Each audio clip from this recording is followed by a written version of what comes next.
this session would be useful for all those who want to appear for GMAT. In this section, we will discuss each question and whatever concepts are required to solve those questions, we'll discuss those concepts also. Okay, so starting with question number 1. Before we start, let me tell you that calculator is not allowed in quantitative section of GMAT. So you need to do the calculation on your own. Calculators are not allowed. Okay. Starting with question number 1. The maximum recommended pulse rate R when exercising for a person whose age is X years of age. So R is the pulse rate and X is the years of age. Is given by this equation. We have to find what is the age, means we have to find the value of X in the years of a person whose maximum recommended pulse rate when exercising is 140. So this 140 is the value of R. Very easy. You will just plug into the values. Okay, so we'll do that. So 140 equal to 176 minus 0.8x. 140 minus 176 equal to negative 0.8x, which is negative 36 equal to negative 0.8x.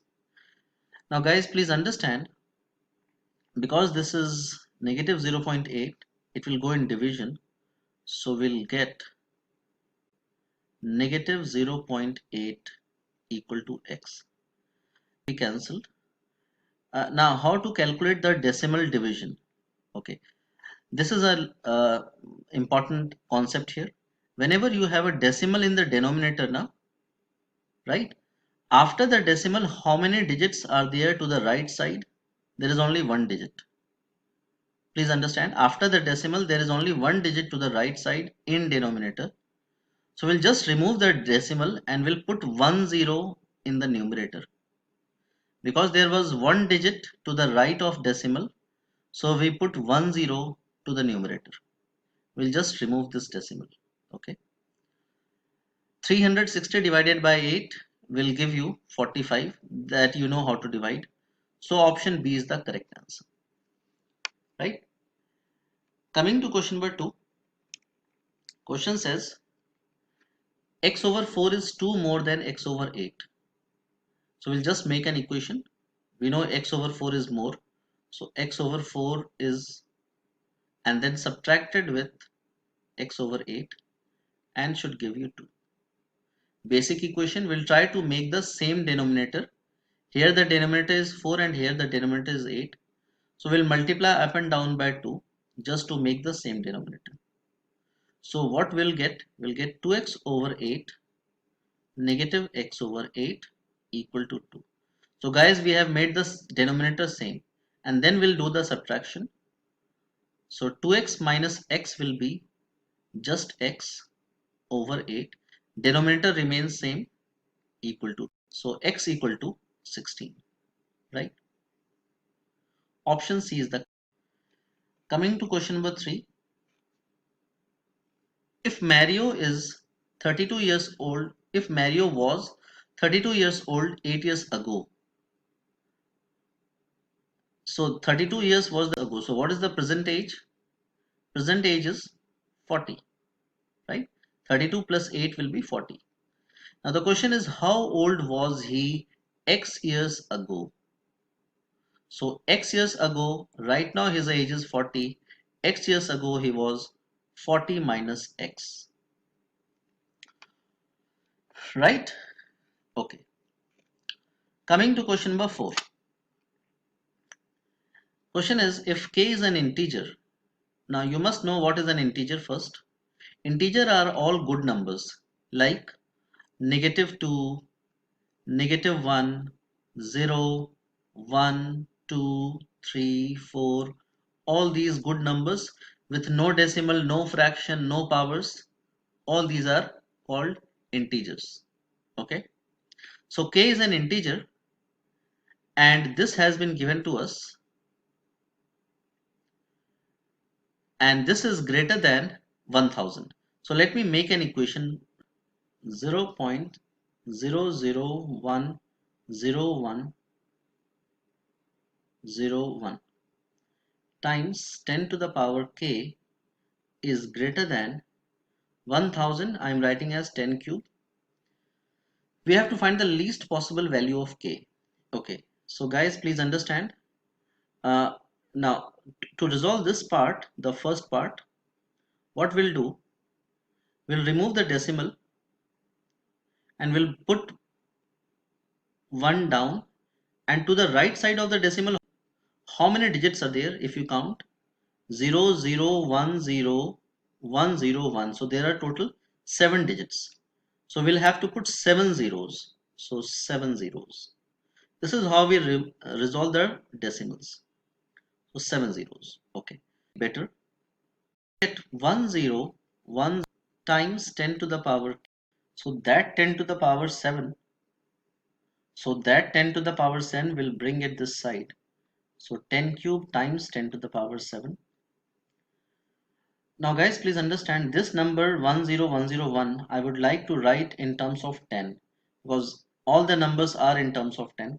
So what we can do is, just see if you can understand. This is basically a 1 with 4 zeros. So I will write as 10 to the power 4 plus 101. Hope it makes sense, because that is 10,000. 10,000 means 10 to the power 4 plus 101 times 10 to the power k is greater than 10 to the 10, right? Then this is 10 to the power 4. 101 is greater than 10 to the power 10 divided by 10 to the power k, which actually becomes 10 to the power 10 minus k. Basic, okay, when bases are same, when bases are powers, okay, so that gives us, I am bringing 101, keeping there only, and that makes 10 to the power 10 minus k 10 to the power 4, right? Okay, so basically guys, what values of k can give this inequality true? So starting with k as 5, if I take k as 5, if you take k as 5, it will become 10 to the power 5 minus 10 to the power 4, and that is basically 1 with 5 zeros and minus 1 with 4 zeros.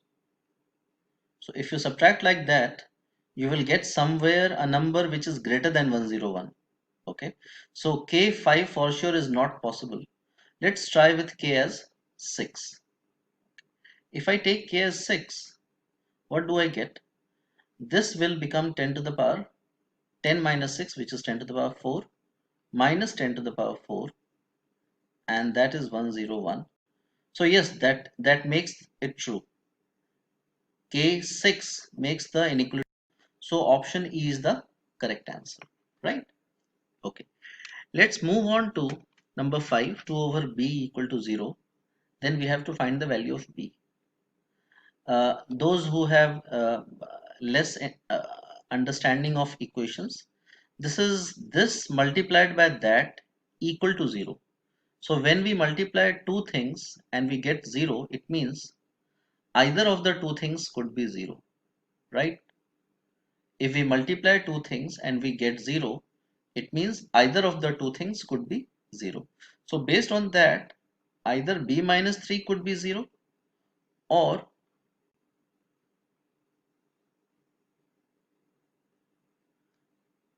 right. So that gives 2 equal to 3, 4 equal to this 2 over b I will bring to the other side, will become negative 2 over b, and then we have to solve for b.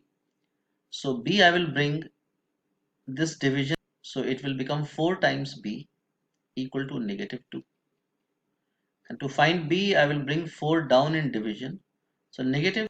Option C is the correct answer.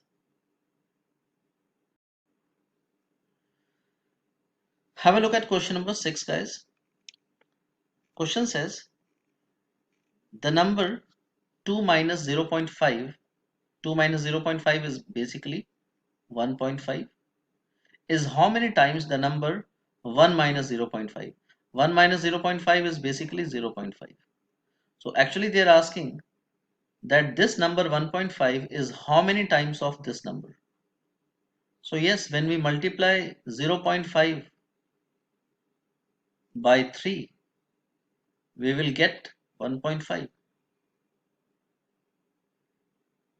So basically, right? Okay. 7. Question 7 says, in the figure above, F is a point on the line that bisects angle ACD. So this line bisects angle ACD. It means this angle and this angle both are equal. And measure of angle DFC is angle DCF. Angle DCF. So this angle they are talking about. This complete angle is X, which is given. Which of the following is the true value of X? Okay. Guys, please understand this symbol is 90 degree. Okay. So the symbol is 90 degree. And so because this bisects, they have said CD. So both the angles would be 45, 45. Bisects means dividing into equal. If that is 45, we have to talk about X. Guys, please understand this is a straight line. Okay. I hope you can see I am marking that a straight line. Now on a straight line, the sum of the angles, sum of this complete angle has to be 180 degree. Now because 45 plus X is equal to 180 degree. So we'll solve for X. So we'll get X is 180 minus 45, which makes X equal to, so X has to be 135. Option E is the correct answer. Hope it makes sense. Let's move on to the next question. Question number 8.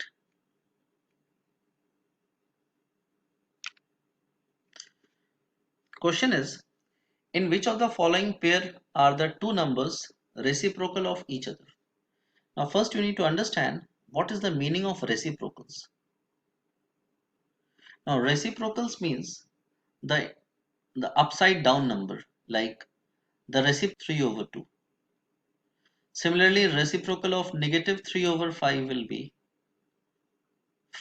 okay, so starting with statement 1, 3 and 1 over 3. Yes, they are reciprocals of each other. So statement 1 is correct. Statement 2 is 1 over 17 and negative 1 over 17. So they are not reciprocal of each other, right? Because reciprocal of 1 over 17 should be 17 over 1, right? Okay. And the third statement is root 3 and square root of 3 over 3. Now guys, this is important. So I am going to solve this part, square root 3 over 3. Before we do that, you should understand that any number, like let's say 5, can be written as square root 5 times square root of 5. Okay. X can be written as square root of x times square root of x. Any number. So for 3 we can write it as square root of 3 times square root of 3. And after doing that, this square root of 3 we can, so we get 1 over square root of 3. 3 over 3 is 1 over square root of 3. So yes, I think this number and this number are reciprocals of each other. Statement 3 is the correct statement. So which option has to be the correct answer? Statement 1 and 3 is in option D. Option D is the correct answer, guys. Let's come to the next question. Question number 9. Price of a certain television set is discounted by 10%. Okay. The reduced price is then discounted by 10%. the series of successive discounts is equivalent to a single discount of what? So the story is that certain television set, the first discount was 10%, and then the second discount was again 10%. So we'll understand the story what is happening actually. So let's suppose the price of the television set is 100. That. So after the first discount of 10%, the television set is available at 90, right? 10% means out of 10 means out of 100, the 10. Okay. Now, right now the price is 90 and then the second discount has to happen 10%. The 10% of 90 we will calculate. Please understand, this time I am calculating 10% on the 90, right? Not on 100, correct?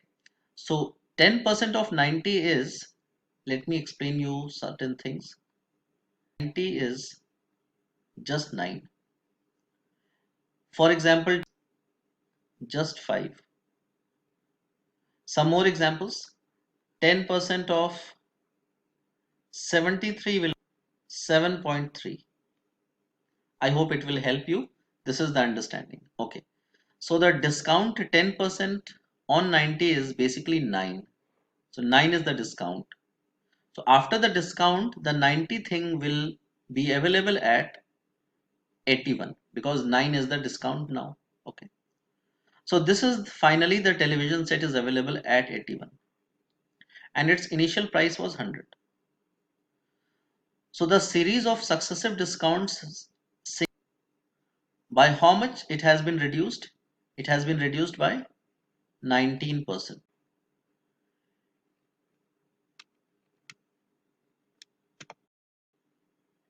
Have a look at question number 10. Question says, if there are this much prime numbers among the first 10 million positive integers, okay, approximately what percent of first 10 million positive integers are prime numbers? So guys, let's understand 664579 is how many millions? So let me write that first. 664 is basically 664,579. So there is no million right now. So for it to have a million, the number should have been ahead, okay, to the left of 6 there should be some numbers. Now because there is no such number, so in terms of millions we will say it is 0.664579 millions, right? This number is basically this much millions. Okay, so this much millions out of 10 million. We have to find the percentage of this number. So basically it is 0.664579 out of 10. I'm just ignoring million thing, okay, times 100. Why ignoring million thing? Because million is in numerator as well as in denominator, which will be simplified. So will not consider million at all, okay. We have to simplify this. So this 10 and 10 will be cancelled. Now this number multiplied by 10 will basically make the decimal shift by right by one digit. So it will be 6.64.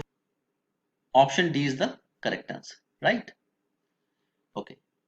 Let's come to question number 11. Question says, how many multiples of 4 are there between 12 and 96? So basically between 12 and 96 inclusive. So we have to include 12 as well as 96. So first we check, is 12 a multiple of 4? So yes, 12 is a multiple of 4.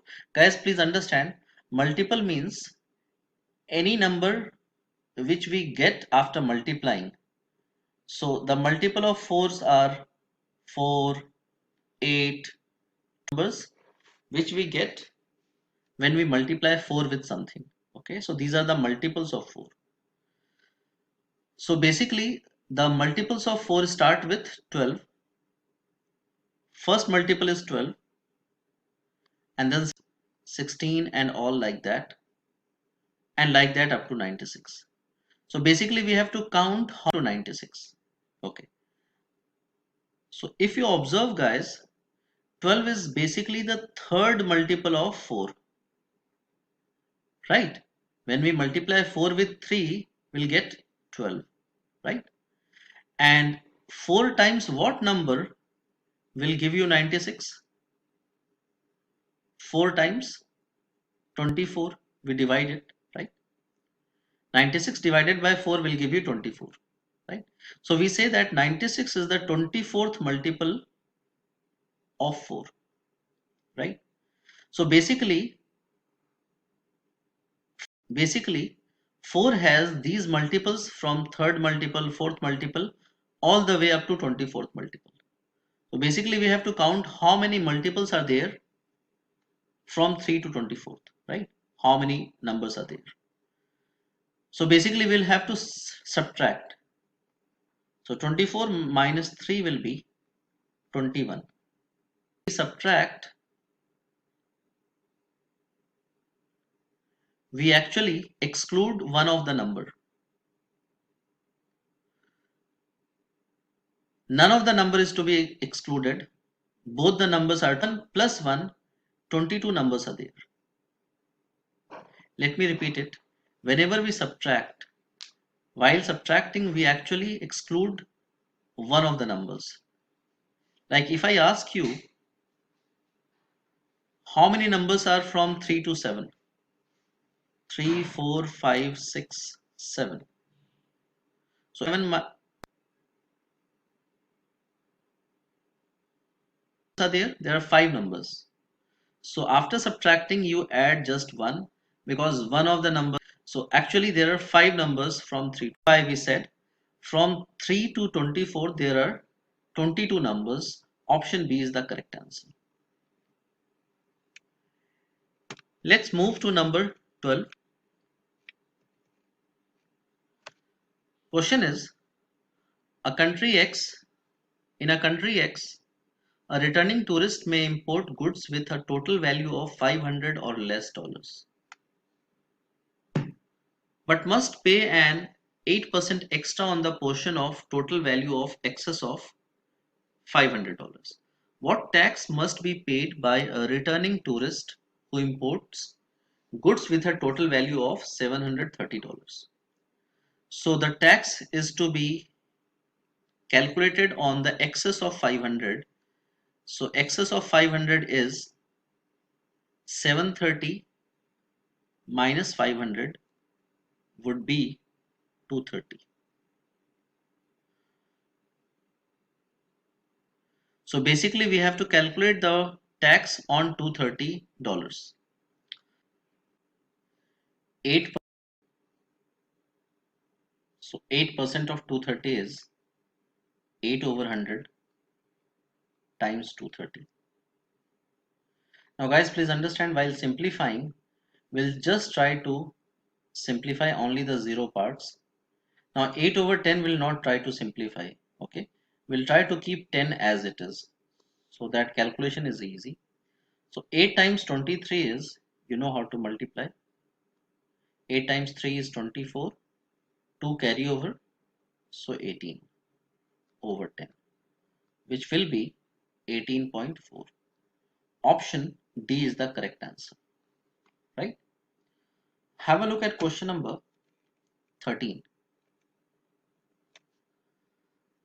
Question says number of rooms at hotel G is 10 less than twice the number of rooms at hotel H. So let's suppose the number of rooms at hotel G is G. We have G number of rooms in hotel G, and we have H number of rooms in hotel H. So according to this statement, can we say that the number of rooms at hotel G is less, is 10 less? So we'll say twice of H minus G is equal to 10. This is from the first equation. number of rooms at hotel G is 10 less than, so this amount is less than what? Then twice the number of rooms at hotel H. Okay. So this is one equation we have got. If the total number of rooms at hotel G and H is 425, so H plus G is 425 actually. We'll solve it to get G. Okay. So we'll just add them up. G vanishes. We'll get 3H equal to 435, and so H equal to, when you divide it by 3 you will get 145. 145. Solving,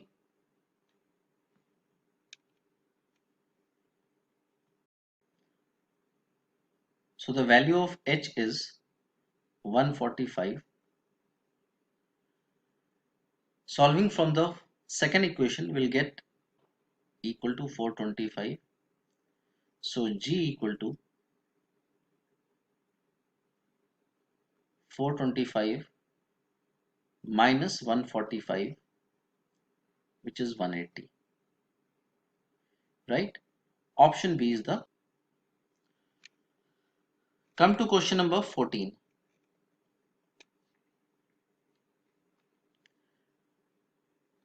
To solve question number 14 first, fraction. Okay. For example, when I say fraction, we'll convert it into percentage, like 1 means 100%. This is very important, guys. Please make a note.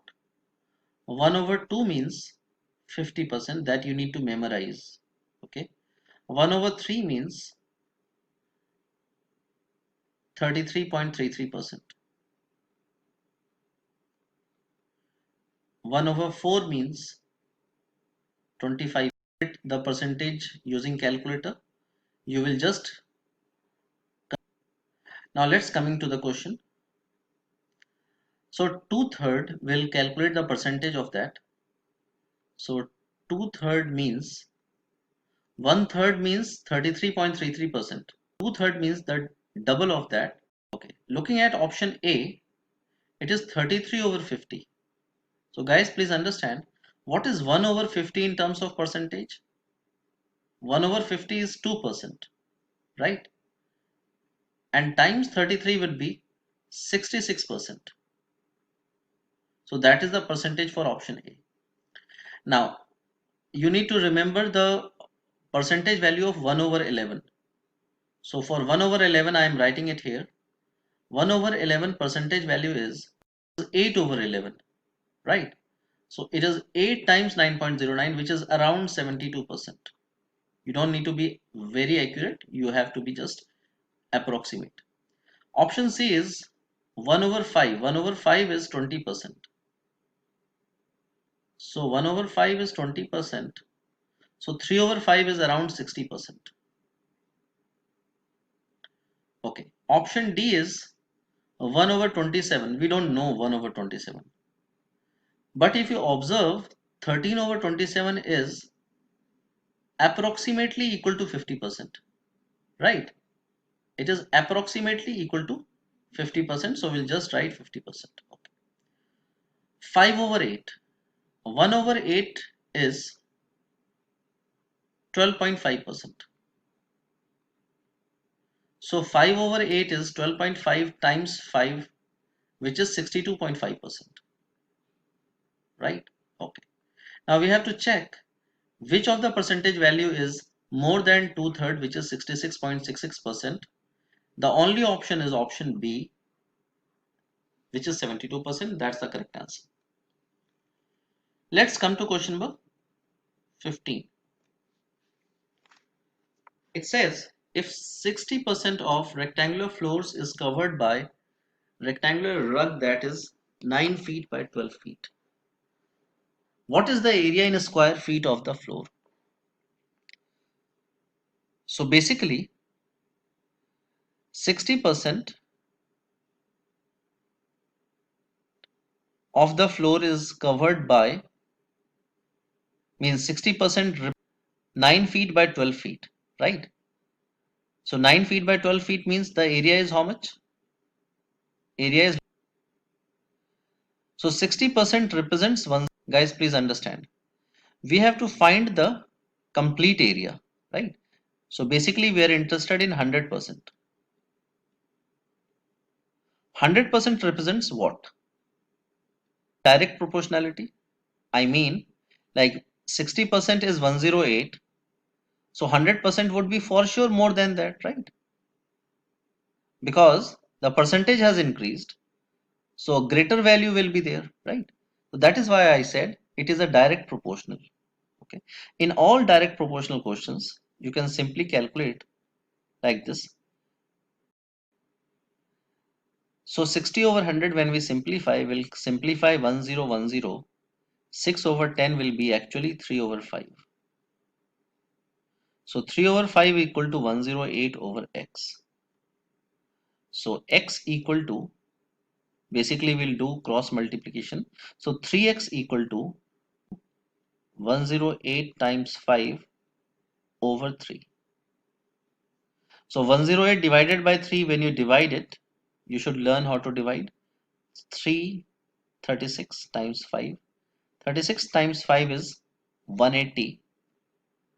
Option C is the correct answer. Right? Hope it makes sense, guys. In the next session, we'll do further questions on GMAT. Thank you. Goodbye.